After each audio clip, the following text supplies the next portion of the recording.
G'day folks, it's Rob here, and in today's clip I'm going to run through why I don't think you should build an aquaponic system like ours.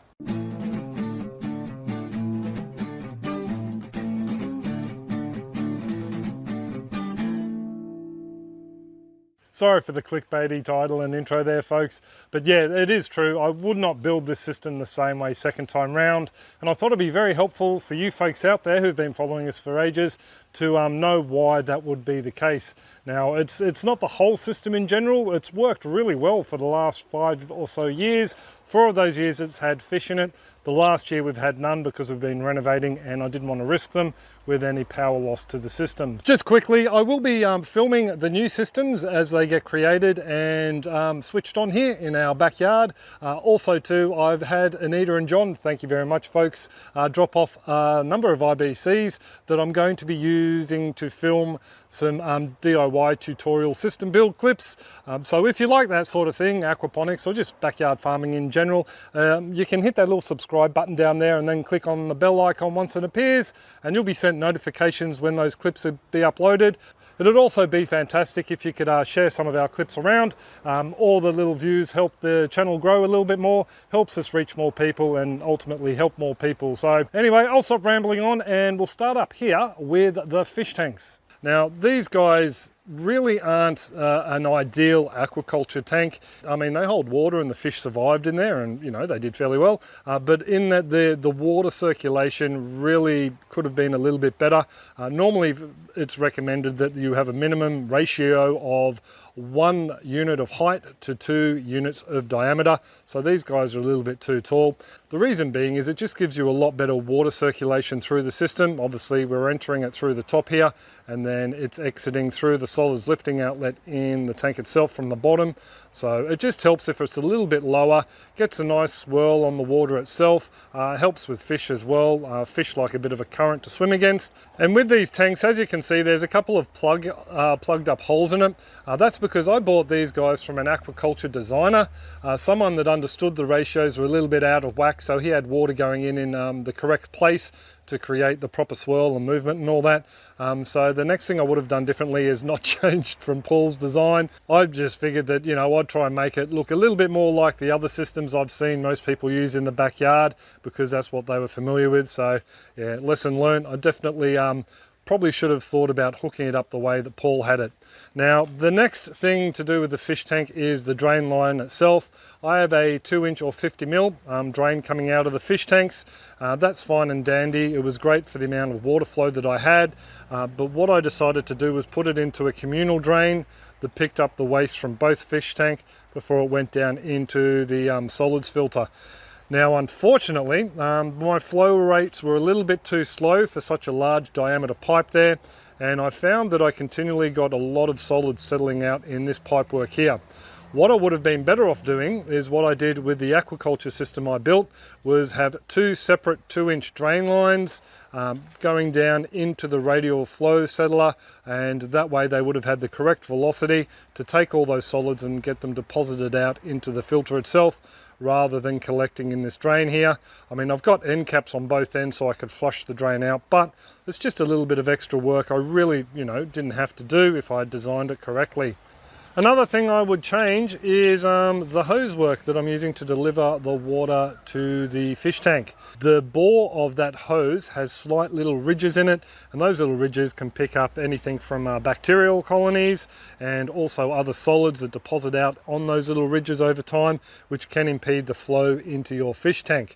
Now, you know, a little section, say something like from there down to the ground where you have some PVC pipe or other suitable pipe set up that you can remove and clean out every now and then, something like that would be okay.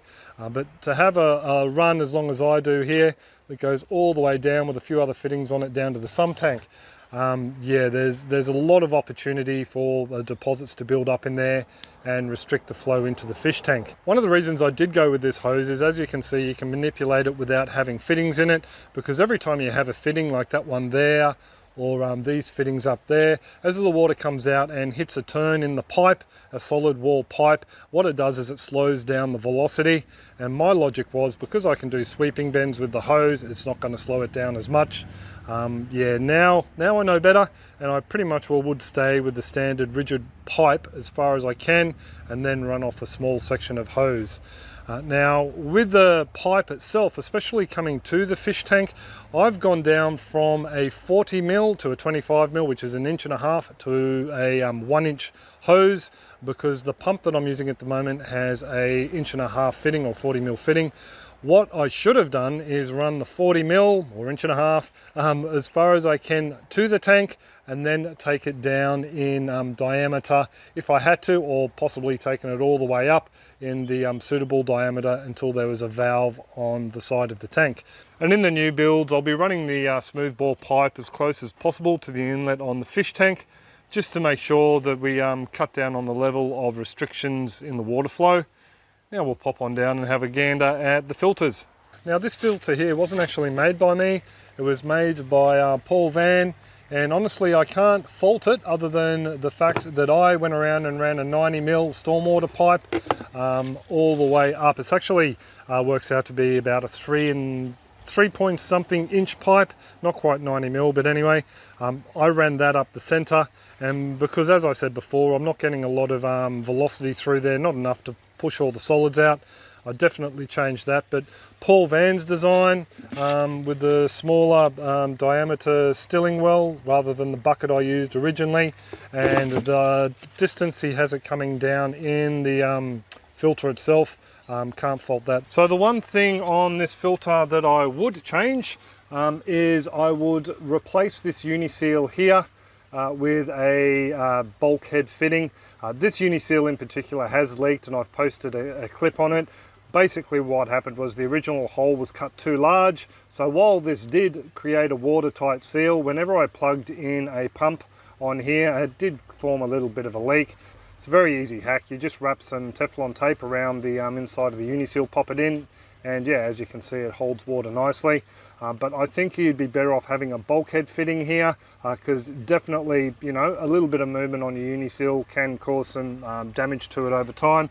I mean, in a situation like this where you've got just a pipe coming through a wall, it's not moving at all, it's staying there nice and firm and solid, you shouldn't have any issues at all. And same in like situations like this here.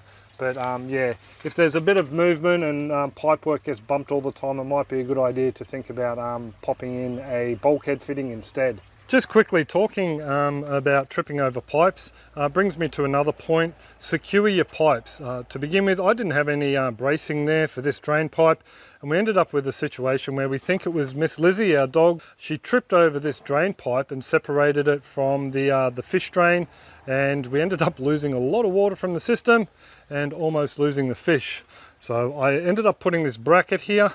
So for the next system, if any pipe work is being suspended at all, I will definitely have some sort of a bracket system or bracing in place. So if anyone does trip over it, hopefully they might come a cropper, but the pipe work will stay in place so the fish don't lose water and perish. So down next to the radial flow filter, we have a moving bed bioreactor. It's basically a biofilter. It does the same job as a grow bed. Bacteria inhabit the media in there, and they process the waste that comes through from the fish tank after the solids have been taken out in the radial flow settler. Now originally we did have a venturi down the bottom in here. That's the way Paul designed it. So the issue I had with the venturi in there was that over time I was having to rob more flow from the main line from the sump to get this churning correctly, which meant there was less water going into the fish tank. So what I decided to do was just turn the venturi off, and I have an air stone in there, and it's doing a fairly good job at circulating the media. It's not the best spread, but it's enough to give it some oxygen so the bacteria don't perish. Now plumbing wise, for the moving bed bioreactor, there are better ways to plumb it up, I think. A lot of this dodgy work has to do with the fact that I went with the 90 mil stormwater pipe. So next time around I think I will be using the 50 mil for the inlet and outlet, and we'll configure them slightly differently. As to how yet, I'm not really sure, so you'll have to wait for future clips to see how that turns out. The next thing you will notice is there's another drum here. This drum here actually doesn't do anything. It was supposed to become another fines filter, but all it's become is a bit of a settling tank. I don't know if you can make out down the bottom there. You can probably make out all the solids down there.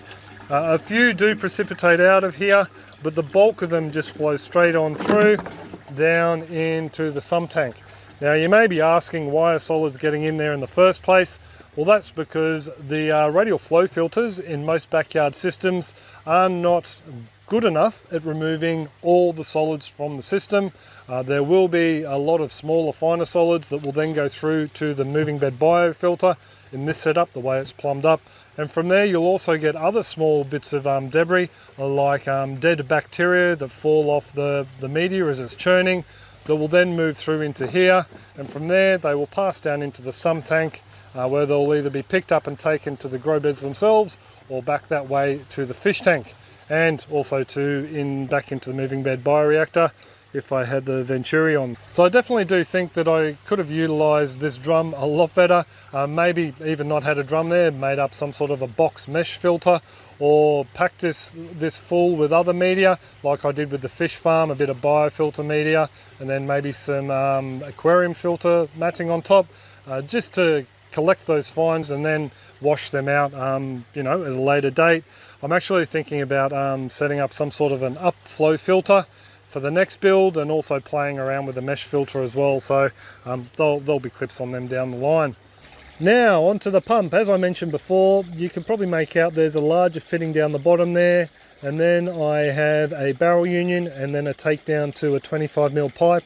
That is 1.25 inch coming down to a 1-inch pipe, so I am restricting the flow. I would have been better off running a 40mm pipe all the way up to the top, or maybe even had some sort of a uniseal through the side wall of the tank directly to the pump, and then taken that 40mm pipe all the way up to the fish tank, and then maybe come down to a smaller diameter later on, just to help the pump provide a better flow to the fish. If I was to build it again, I would have plumbed in the smaller diameter pipe out to the grow beds, and I would have used pipe, obviously pipe to that corner there where we have an inlet for this bed, you might just be able to make out there, and then another solid pipe all the way out to the inlets for the other two beds on the other sides of them, and then maybe run up just small little risers from this flexible pipe to make life easier. I could have used little pipe nut and tail jobbies and unscrewed them off and cleaned them out if need be, but the smooth bore PVC pipe just would have collected a lot less solids than I know that are trapped in this pipe work here, or sorry, hose work here. So that's one thing I would have changed. As for the beds themselves, I'm pretty happy with them, the height of them. They're easy for me to lean over and work on. Now the one big thing I probably would do with this system, just move back a bit to give you some perspective, is I would change the entire layout of the tanks and the grow beds. Now what I would do is move these fish tanks from up here, and I would have them down the bottom, which is what I intend to do with the new build, and I would also have the sump tank down as close to them as possible to reduce the amount of friction from the water going from the sump into the fish tank, because as far as I'm concerned, the changeover of the water in the fish tank and then from there into a biofilter is pretty much what you need to look after first, so your fish are happy and healthy. From there I would have moved the grow beds coming up this way, along the back and along the front as well. The only problem is, as you can see, I have my power box. It's got the air pumps in there that are running the biofilter, and also the other bits and pieces like the backup and the car battery and that sort of thing in there. So what we are planning on doing, and what we should have done in the first place, is have that box over towards the neighbour's fence, and then run all the power down the back so it's out of the way. Because as you can see, it's copping a little bit of sunlight at the moment, so we could have had grow beds there and they could have been a little bit more productive than just a box that houses geckos. As for covers over the system, well, I definitely think I should have built a taller hoop house. As you can see over there, the cardamom has already hit the top of it, and if you watched a couple of clips back, I did a galangal harvest. The galangal had actually pushed up the shade cloth probably about a foot and a half above the top of the hoop there. We had a tomato growing up through there and through the shade cloth, so I definitely think I need more height between the top of the grow beds and the top of the hoop house. So there you go folks, there's a few things that I would have done differently if I was to have a crack at building this little system again, and I do hope it helps you folks out who do come looking at my clips for a couple of ideas to use in your own builds.